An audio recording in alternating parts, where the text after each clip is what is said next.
Architecture of medieval period. During medieval period, a remarkable development of and construction took place in the field of monuments and other structure. medieval period में एक remarkable development हुआ constructions हुए, monument बने काफी सारे, और foreigner who came to India and settled constructed numerous religious secular architecture. It includes monument like tomb, mosque, temples, forts, lake and wells. Need to build structure, क्या जरूरत थी structure बनाने के लिए, मतलब क्या जरूरत आई जिसके कारण बनाए थे. During the medieval period there was progress in language and literature. Growth was seen in architecture and painting. During the period from 700 to 1750 rulers build two kinds of structure. दो तरह के स्ट्रक्चर बनाए.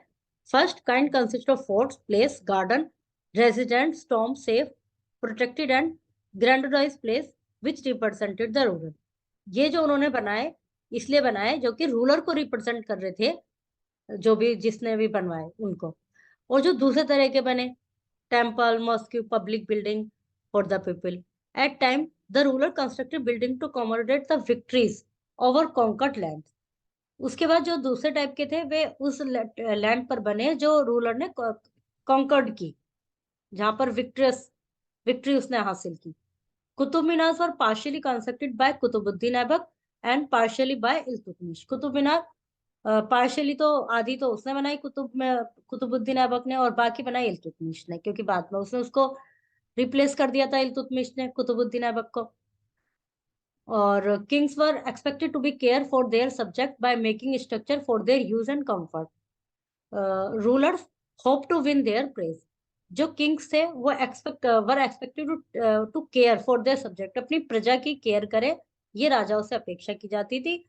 स्ट्रक्चर बनाने के लिए structure बनाते थे वो पब्लिक के यूज के लिए, उनके कंफर्ट के लिए, और वो उम्मीद करते थे कि पब्लिक उनकी जो उनकी प्रजा है वो उनकी प्रशंसा करे. Some of the construction activities were also carried by rich class people like merchant. और कुछ कंस्ट्रक्शन उस समय के रिच लोगों ने बनाए. They built many structure like domestic architecture or of merchants, temple, mosque, wells, and many. In the early 11th century, Indian temple architecture was classified under three different styles: Nagra or North Indian style. Nagra or Northern style of temperature architecture had a beehive-shaped tower called Shikhara. It had Garb Haigra called Sanctum, where the deity was placed. इनकी जो shape थी वो beehive shaped होते थे, और जहां पर deity मतलब पूज्य देव जो रखे जाते थे. सेंटर वाज सराउंडेड बाय मंडप हॉल. गर्भगृह कहा जाता था उनको, जो ये बनाए जाते थे कुछ इस तरह से, और बाहर उनके मंडप होते थे, हॉल होते थे. The entrance of the temple है रे गोपुरम और गेटवे. एंट्रेंस पे एक गोपुरम और गेटवे होता था. यही होंगे उनके example. Among the famous temple in North India is the Khajuraho temple in Madhya Pradesh, Sun temple and Konark, which is also called Black Pagoda, Jagannath Puri temple, Lingarja temple, Mukteshwara temple at Bhubaneswar. ये सब इसी तरह के temple हैं जिनके नाम है. And Dilwara temple of Jain at मांटा. फिर द्रविड़ स्टाइल और the south India style. The Dravida style was developed in 7th century, had a multi-storied pyramid like tower called Vimana, जिनमें मल्टी स्टोरी होते थे वो, और उनको विमाना कहा जाता था. With Lofty gopurams and interior head pillar होते थे अंदर. असेंबली हॉल कॉल्ड मंडप. And the mainly deity was kept in sanctum. और जो मुख्य जो देवता थे वो सेंक्टम में रखे जाते थे. खूब बड़े बड़े होते थे, ये भी मल्टी स्टोरेड होते थे. Chola and Pallava were Chola and Pallava were great patron of South Indian temple. They had built large temple in south in place like Tanjore, Mahabalipuram and Kanchi. Many rock-cut temples were constructed by Pallavas, which one of the important feature of the Pallava temple, while the Chola made temple in multi-storied pyramidal style. जो चोला थे वो बनाते थे रोक cut temple, गुफा, उनको जो चट्टान होती थी उनको काट के उनमें गुफा की टाइप तरह से बनाते थे. और ये जो चोलास में temple in Pallava which one of the most, Pallavas के द्वारा रोक कट टेम्पल बनाया गया और चोलास के द्वारा पिरामिडिकल. स्टाइल में टेम्पल बनाया गया। तो Chola were also famous for Nataraja statue, shore temple and Ratha in Mahabali. फिर वेसेरा स्टाइल और central India style. The Vesara style और सेंट्रल इंडिया स्टाइल और the hybrid style of temple are found in central part of India. It is the mixture of Nagara and Dravida style. इन दोनों का mixture था इसमें। Rock cut temple of Kailashnath at Ellora is one good example of Vesara temple. Rashtrakutas and Chalukya are known for construction of Vesara style. The Elephanta cave, also built by Rashtrakutas. Few temples are seen Dwarasmudra, Badani, which are evidence of skill of Hoslas and Chalukya. In 14th and 15th century, Vijayanagar ruler built temple at Vathampi, Vithak and Veerpusha. The main factor influence the construction of the temple were the availability of raw material. मतलब जिससे बनाते थे उनकी availability कितनी थी उसी पर depend करता था। Cholas, Pallava, Chandel, Solanki had their own style of construction. ये जो अलग राजा थे, जो अलग ग्रुप्स आए, उनके अलग स्टाइल थे। Raja Rajeshwara temple at Thanjavur had a tallest shikhara and tower like structure on the top of temple. लंबे होते थे ये और टावर लाइक स्ट्रक्चर होता था among temple of its time. As there were no cranes in those day, उन दिनों में कोई क्रेन्स भी नहीं थी। So to lift the heavy stone the architect built an inclined path to the top of the temple. Temple के side से एक इंक्लाइंड रास्ता बनाते थे जो कि नीचे तक आता था, क्योंकि भारी भारी पत्थरों को ऊपर ले जाना उस समय कठिन काम था। अब तो क्रेन से हो जाता है। The boulders were placed on rollers, roller पर रखे जाते थे and take to the top, फिर टॉप पर ले जाए जाते थे। This inclined lane was started more than 4 kilometre away. 4 kilometre के बाद ये जो इंक्लाइंड झुकी हुई जो लाइन स्टार्ट हो जाती थी 4 किलोमीटर के बाद से। But this was dismantled after the temple was constructed. The resident, और जब ये मंदिर पूरा बन जाता था तो उसको हटा दिया जाता था रास्ते। The resident of the area remembered the experience of the temple for a long time. Even now, a village near the temple is called Chorapalam, the village of the incline. फिर है केंद्रीय Mahadeva temple, was constructed in 999 AD by King Dhangdeva of Chandel dynasty. It is dedicated to Lord Shiva. Image of chief deity is kept in the main shrine. बीच के जो जगह होती थी, गर्भगृह जिसको कहते हैं, गर्भगृहरिका, उसमें रखी जाती थी लॉर्ड शिव की मूर्ति, मतलब जो उनके मुख्य देव थे। Ritual worship of performing the main shrine, गर्भगृह का, where only the king, immediate family and priest were present, और उसमें केवल राजा और राजा की, उस समय के राजा की फैमिली और पुजारी वगैरह ही जा सकते थे। Khajuraho complex contain royal temple where commoners were not allowed entry, जहां पर कॉमन लोगों की एंट्री नहीं थी। The temple were decorated with elaborately carved sculpture, decorate किए जाते थे स्कल्पचर से ही। These temple were example of Nagara style of temple of north. फिर जब मुगल आए उनका क्या आर्किटेक्चर था। Rulers like Babur, Humayun, Akbar, Jahangir were interested in literature, art and architecture and specially Shah Jahan took interest in monument. इन सब ने ही मोनूमेंट को बनाने में इंटरेस्ट लिया। मुगल रूलर्स जो थे उनका एक कीन इंटरेस्ट था कंस्ट्रक्शन, गार्डन, टॉम्ब और फोर्ट, इनको बनाने में उनका ज्यादा इंटरेस्ट था। Babur express interest in planning and laying out formal garden, उन्होंने गार्डन बनवाया फॉर्मल गार्डन जिसमें कि सभी जा सकते हैं। ये जो ऊपर जो स्कल्पचर कुछ मंदिर वगैरह थे जिसमें कॉमन पीपल अलाउ नहीं थे जाने के लिए, इनका ये जो था केंद्रीय महादेव टेम्पल, इसमें भी राजा राजा की फैमिली पुजारी जा सकते थे। खुजराहो कॉम्प्लेक्स में भी कॉमनर्स वर नॉट अलाउड। इनका जो था वो जनरल गार्डन बनवाने का था, formal garden. Were placed with rectangle walled enclosure and divided into 4 quarters by artificial channel were called char bagh, इनको चार बाग कहा गया। Humayun was not notable to build many monument, Humayun ने कोई विशेष बिल्डिंग्स वगैरह नहीं बनवाई। हुमायूं की जो टॉम्ब है दिल्ली में वो कंस्ट्रक्टेड बाय हिज विडो, वो उनकी वाइफ ने बनवाई जब वो मर गए, हमीदा बेग, हमीदा बानो बेगम। और ये पर्शियन कंस्ट्रक्शन स्टाइल में बनी हुई है।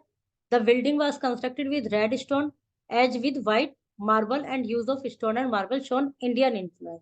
जो इसमें मार्बल्स और स्टोन लगाए गए हैं, उनमें भारतीय इन्फ्लुएंस है, भारतीयता की झलक है। It's constructed started in 1564 and took 8 years to complete it. 1564 में स्टार्ट हो गई और 8 साल बाद ये बनकर तैयार हुई। Central towering dome and the tall gateway became important aspect of Mughal architecture. First visible in Humayun's tomb, it was placed in center of a huge formal Charbagh. ये चारबाग के सेंटर में रखी गई है, जो कि सबसे पहले दिखाई देती है। Built in the tradition known as 8 paradise और हशत भिशित, a central hall surrounded by 8 room. जो सेंट्रल हॉल है उसके चारों 8 रूम से surrounded.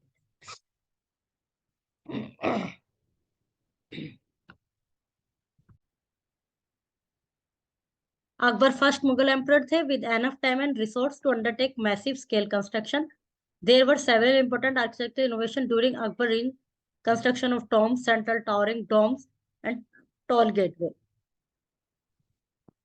Akbar built several buildings and forts, but the most impressive among them is Agra Fort, which was completed in 751. Akbar ने बहुत सारे किले और बिल्डिंग बनवाई, उसमें सबसे फेमस है आगरा का ताजमहल, आगरा का किला, जो कि 1571 में बना। Red stone was used for the construction, लाल पत्थर इसमें यूज किया गया और इसमें कई गेट हैं जिनके नाम है अमर सिंह द्वार, हाथी द्वार, Jahangir Mahal, Mariam Mahal etcetera are among places built at Agra fort. The crown achievement of Akbar reign is considered to be the place come fort complex at Fatehpur Sikri. एक कॉम्प्लेक्स बना फतेहपुर सीकरी में। Akbar wanted to a peaceful and pretty place with good natural environment. Akbar चाहते थे एक शांतिपूर्ण और सुंदर स्थान जिसमें कि नेचुरल एनवायरनमेंट हो। तो he commenced its construction in 1572 and completed in 1582। उन्होंने इसका कंस्ट्रक्शन जो स्टार्ट किया 1572 में, पूरा हुआ 80 में। It is built on A hill with large artificial lake. ये एक हिल पर बना हुआ है, पहाड़ी पर, और जिसमें आर्टिफिशियल लेक है। It has many building based on Gujarati Bengali style. कई बिल्डिंग है जो गुजरात और बंगाली स्टाइल में है, including fanciful kiosks, balcony, deep caves. Monument at Fatehpur Sikri are Panch Mahal, Birbal's house, Jodha Bai palace. ये उसमें कुछ ऐसे मोन्यूमेंट है, इनके अलग अलग रूम्स या तो जो हॉल बने हुए हैं उनके इस तरह से नाम, और बंगाली और गुजराती स्टाइल में। The construction of Akbar tomb was began by Akbar himself, but was completed by Jahangir. अपनी टॉम का बनवाने का काम अकबर ने खुद शुरू किया था और कंप्लीट किया जहांगीर ने। Tomb is located in the centre of huge garden and in square shape. बाग में है एक और स्क्वायर शेप है। It consist of 5 stories. It has fresco painting on its wall. Holy Quran words are engraved on stone tiles. Jahangir also made contribution toward painting and architecture. He was responsible for laying the foundation of Shalimar Garden in Kashmir. He also completed the tomb of Akbar at Sikandrabad.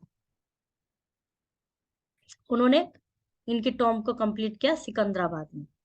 Jahangir wife Nurjahan built the tomb of Jahangir at Shahadev near Lahore. Shahjahan was known for his contribution in art architecture. He is in described the golden age. Shahjahan ने भी अपना contribution दिया, golden age कहा गया उस period को, age of magnificence. He founded the city of Shahjahanabad. He built red fort which has palaces and administrative building. Lal Qila बनाया जिसमें कई ऐसे जगह हैं और एडमिनिस्ट्रेटिव बिल्डिंग है। The building was made of red stone and was completed in 1648। लाल पत्थर की बनी हुई है, 1648 में पूरी हुई है। द दीवाने खास and Rang Mahal are most beautiful building of the fort. ये दो इसकी बहुत सुंदर बिल्डिंग है।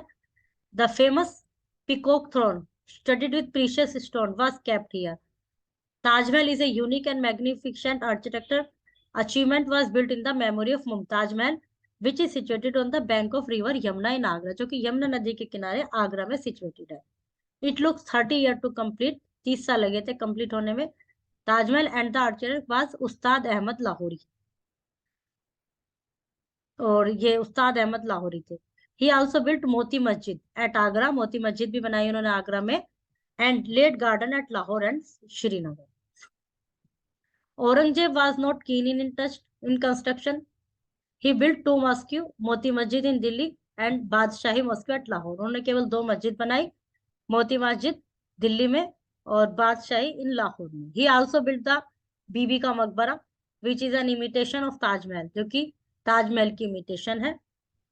Aurangzeb was a intolerant ruler because of his nature and policy. Lots of artists left and the city and moved to the other kingdom, due to which a regional school of art started flourishing in other part of India. Aurangzeb एक intolerant ruler था, मतलब बहुत अत्याचारी सा था, और उसकी nature और पॉलिसीज के कारण बहुत सारे जो आर्टिस्ट थे उन्होंने वो राज्य शहर छोड़ दिया और दूसरे राज्यों में चले गए, जिसमें कि रीजनल स्कूल ऑफ आर्ट वहां पर उन्होंने स्टार्ट किए, और जो इंडिया के आज भी इंडिया के कई भागों में फ्लरिशिंग कर रहे हैं वे स्कूल, मतलब अभी भी उनका नाम है।